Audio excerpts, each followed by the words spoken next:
and welcome to Ginny's Gin Livestream. I'm Ginny, and along with my husband Rob and our dearest friends Amy and Jeff Close, we founded Ginny's Gin a few years ago, and we are just about to launch our second sister brand, Estregin, and so we can obviously make cocktails with both of these. Rob, I don't know if he's going to join me in a sec. He's very busy, he's doing some cooking and what have you, so I'm hoping that you'll make a cocktail, but if not, we'll just see how far along he gets. So I'll talk about my cocktail first, and then hopefully Rob can join in. So I am going to do a very nice plug for a dear friend who is coming out of hibernation. His business is called Libations Unlimited, and his name is Christopher Long. And we met Christopher a few years ago when we were first launching Ginny's Gin. And one of the things that we like to do is give back to the community, obviously. And so we go along to a lot of these fundraisers, charitable events, and we pour a fabulous cocktail. So that hopefully, will be the cocktail that they drink before going into dinner. And oftentimes there's an auction, a live auction. So if it's a nice stiff cocktail, then hopefully it opens up the pocketbooks and raises more money for the particular charity. And this one time, it was also in May, April, May, and it was the annual fundraiser for Nimbus Arts. It's called Nimbash, and it's become quite popular. Obviously last year it didn't happen, but so I turned to Christopher and asked him to come up with a cocktail. And the theme of the Nimbash for this particular year was a taste of home. And what immediately struck me was I knew exactly what we had to do because now here we are in April, rhubarb is in season, and I remember from my childhood, so for those of you that don't know, I grew up in the Gloucestershire countryside, and it was pretty idyllic, I have to say. I was very lucky, had a great childhood, and there were ponies involved and all that good stuff. But one of the things, my father had a really green thumb, and he really enjoyed the garden. We had a nice big garden. We had moved from town out to the countryside when I was about 7 years old, so I really sort of became a country bumpkin. But everything in the garden, whenever it was in season, I would just go pick it and eat it. And so I have great memories of, we had this lovely cherry tree, so picking cherries from that, raspberries, strawberries, gooseberries. Whenever somebody refers to their Sauvignon Blanc as having a gooseberry flavour, that sort of takes me right back to that garden of my childhood. The name of the cottage was Dipper's Cottage, and it was on Gab Lane. We lived on a, what do you call it, a common, if you like. Anyway, so my father, he also grew rhubarb. And so I would go out there when the rhubarb was, growing, and I would just chop off a stalk of rhubarb and dip it in some raw sugar and just eat it raw. But the best thing about the rhubarb, obviously, was that my mother, Mummy, she made us rhubarb and strawberry crumble. So when I make this cocktail, it just takes me back to my childhood. And so the name of the cocktail that we called it A Taste of Home, so that everybody had got a taste of my home, if you like, back in England. The Nimbash event was very successful, and I think they raised a ton of money, so that was great. But going back to Christopher, so when I said to Christopher I'd really like to use rhubarb and strawberry, he immediately knew what to do with it, and with the gin as well. And he's got to know the gin and the gin profile and the flavour profile. So he knows that we have coriander, and we also have some grains of paradise, and also kubib berries, which is sort of like a black pepper.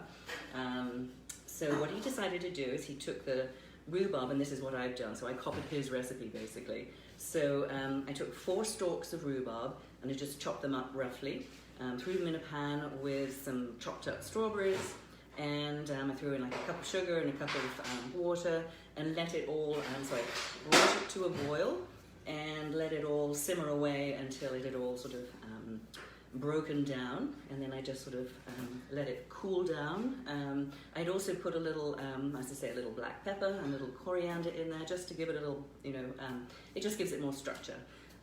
It's just another sort of flavour, if you like, in there. So it smells so good. And you could put it on anything, really. You could put it on your yogurt or what have you, but it's really great in this particular cocktail. So the cocktail is, it's a sort of type of Tom Collins, if you like. And you know, it's served with soda water over ice, and it's a really lovely, fresh spring cocktail. That's you know, it's just as I say, it just reminds me of home. So the thing about Christopher is that, so what he does is he has, and he made it himself, it's a wooden teardrop. We call them caravans in England. What do we call them here? I mean, it's just a teardrop, I guess. And it's a roving bar, basically. So he brings his teardrop bar to these events, and then you can also hire him if you want to, for your wedding or your, you know, birthday party or what have you, or any kind of celebration. So he shows up to your event, and he makes cocktails for you. So I think ahead of time he plans with you what cocktails you want to serve, that kind of thing. But of course with the pandemic, you know, last year was just, you know, it was crushed. So he's coming out of hibernation now, and obviously we're all getting our shots and what have you, and we're able to start partying again. So if you are in the Napa, Sonoma, Marin area, San Francisco area, and you would like to hire Christopher, go onto his website, libationsunlimited.com, and you'll see how beautiful his teardrop is, and his cocktails are just fabulous. And he's an amazing mixologist, super nice guy, and he works bloody hard. And so I would love it if you know, he can get back out there and start getting some more gigs and everything. So here's to Christopher, and here's to Chris's recipe as well that I'm going to make now. So with this Tom Collins, I am going to use the Estregin. I'm hoping that Rob's going to do a cocktail with Ginny's gin, but I think I've said it enough now that he's going to come. So he'll make a cocktail with Ginny's gin. So for my Tom Collins, because I'm using Estregin, we're going to call it Mad Cow Collins, because, you know, we do get a little mad sometimes when we're going through menopause, and why not? All right, so we're going to start with 2 ounces of Estregin to start. Here we go. So Estregin is going to be on the shelves starting next week. We just picked it up from the distillery out of Bonn, so it's in the warehouse, and I'm starting to deliver next week, so that's super exciting. And then we're working on the website right now, so we've been doing photo shoots and what have you, so that we've got all the images to go on the website. It'll be a simple website, but you will be able to buy online, and we're working on that sort of buy now button right now. So 2 ounces of Estregin, and I'm going to do 1 ounce of Meyer lemon. You could do Meyer lemon or regular lemon, whatever you have in the garden or whatever looks good in the grocery store. Here we go. Let's see, I think this is a really nice juicy lemon, so I'm pretty sure I'm going to get a full ounce out of half. Yes, I am. Here it is. Okay. So that. Okay. And then I'm going to do my rhubarb and strawberry simple syrup. It's just delicious. You could do it with different fruits if you wanted to, but I really wanted to get the rhubarb in because it's in season right now here in Northern California. So, ounce of the rhubarb strawberry. There we go. Delicious. We had an elderflower bushes as well in the garden too. My dad used to make elderflower wine from it, so that was kind of fun. And there's that. Super simple.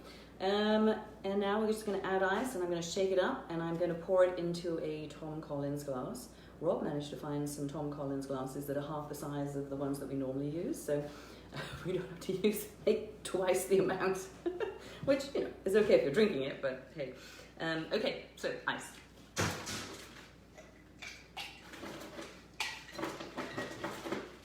we go. And let's do this. Give it a good shake.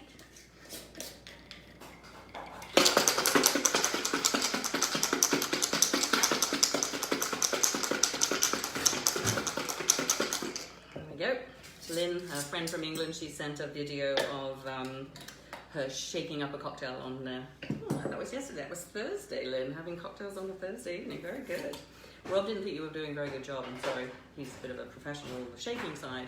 I thought you did great. As long as it makes your cocktail cold, I think it's all good. Okay, so we're going to fill the Tom Collins glass with ice cubes. There we go. And I think I'm going to garnish with a lovely strawberry. There we go. Let's pop that down in there. And maybe I'll do it that way. That. Okay. Alright, so here we go. The Mad Cow Collins. It's a great colour too, isn't it? There it is. Nicely filled with ice. Oh, guess what? I got to top it off with club soda. Do we have a little club soda, Rob? I'm sorry, I forgot to grab that. Don't know if we have any. Maybe. And let's do this as well. Okay, the club soda issue is not looking good, so it's going to be fine. Oh, I know. I have, what do you call that stuff? Hold on, I'll be right back. Pellegrino. Yes, I do.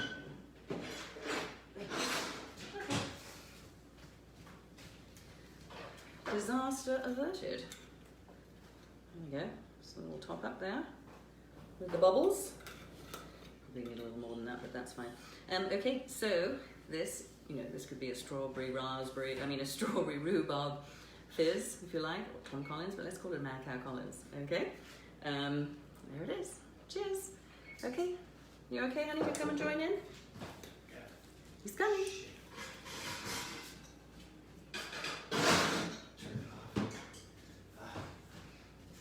Go.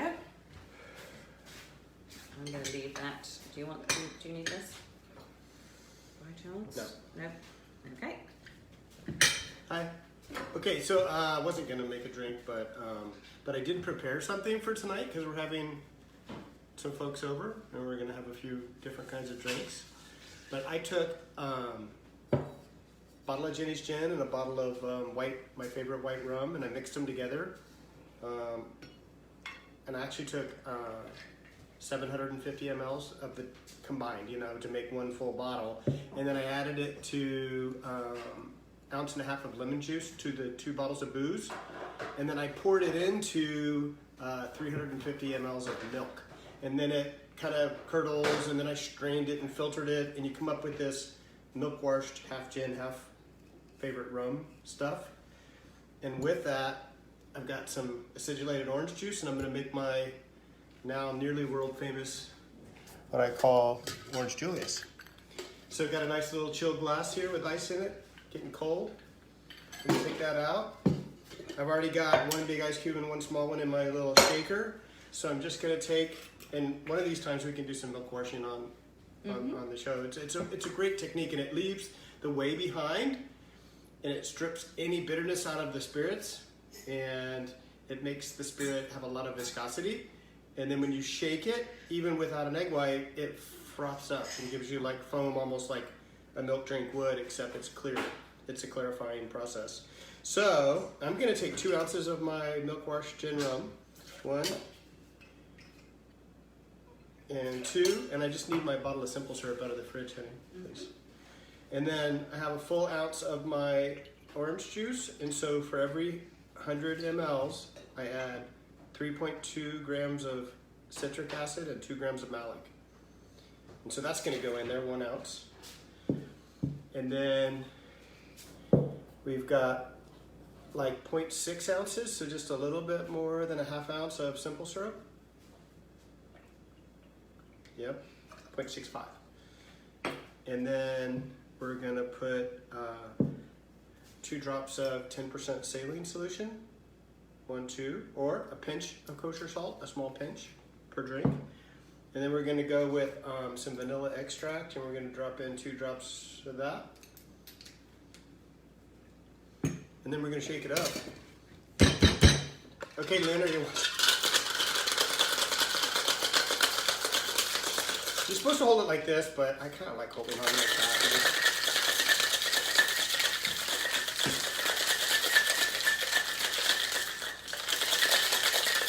I kind of need a drink, so.